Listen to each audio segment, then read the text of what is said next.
I got to tell you guys, 2016 conference of Cross Points, right?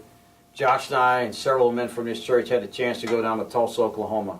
We had 200 men show up on a Saturday morning at a church in Tulsa, Oklahoma. Just tell you one story. So I finished my first session about being intentional, and I'm barely off the stage. A guy walks up to me struggling with the addiction of porn, right? We pray, we talk about it throughout the entire conference. He and I visit a little bit back and forth. The number one thing I tell him, I said, go tell your wife. Now I know that's uncomfortable. I said, go tell your wife. Have her to help you work through this issue. The following Sunday, we show up to church. Guess what? The guy comes to me with his wife, who are both crying uncontrollably, thanking me, not about me, but thanking me for the fact that God used the men's conference to clear up that issue. He went home that night, spoke with his wife.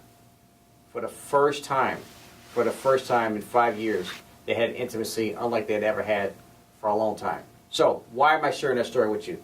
Because, men, we need to address these issues in our lives, right? We can't keep the door closed. Whether your issue is pornography, your issue is pride, your issue is fear, you're not going to deal with that issue on your own. Come to the conference, be better by it. The story that keeps coming to my mind is similar to Mark's. I get done speaking, this massive man comes up to me, and he is actually incarcerated. He was able to get out on a weekend leave to come to our conference by God's grace.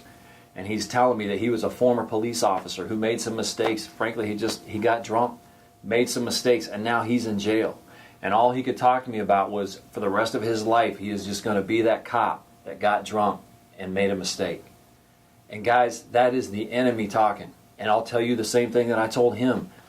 You need to understand what God says about you. He's forgotten your past. If you've asked him for forgiveness, he doesn't remember it anymore. You can't let the enemy define who you are. The Bible and God defines who you are. And we had this conversation, and he prayed, and I believe that he released the bondage that was on his life of the sins of his past, and he has a bright and hopeful future.